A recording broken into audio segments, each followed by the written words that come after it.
My man.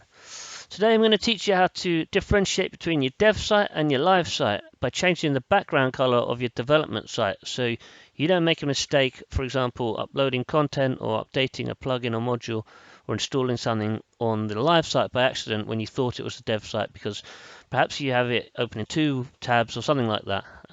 So it's really easy to do. I'm going to show you how to do it. All you're going to need to know how to do is to write one line of CSS, which I'm going to show you.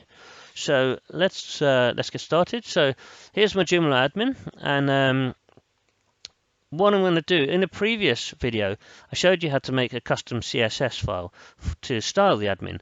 So I'm going to show you where that is, and I'm going to link to the other video at the end of this one so you can learn how to do that. So in my FTP I'm going to go to Administrator, and I'm going to go to Templates, and I'm going to go to ISIS, and I'm going to go to CSS, and you'll see that we've got a custom CSS file. So I'll edit that and it will open in PHP Storm, and then I'm going to go down to the bottom and paste the CSS I've already written, and I'll just show you and talk you through what that is. So we've got a class navbar-inverse. It's one of the earliest divs in the administrator.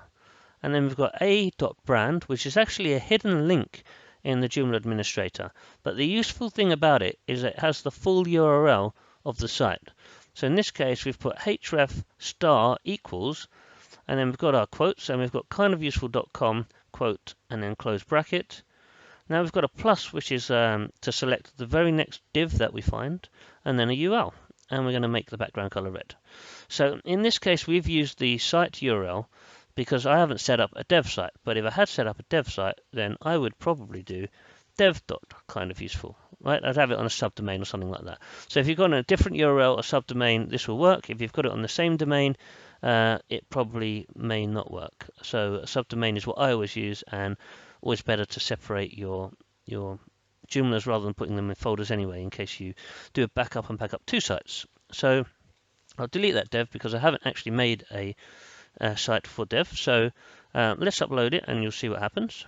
So yep, uploading. Back into Joomla and refresh, and you see it's made the menus entirely red, which to me is clear enough to understand that this is my dev site and danger, and don't mess around, don't get it wrong. If you wanted to, you could take it further by styling some other pages perhaps, I don't know. But it has to use an anchor to do the trick that we used. So in here, just to remind you, we did .navbar-inverse, a.brand, and then we're doing a href with this content.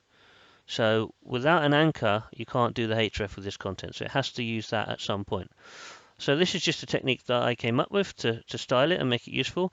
It's cool that it doesn't require any real dev knowledge, and I hope that that can help you guys.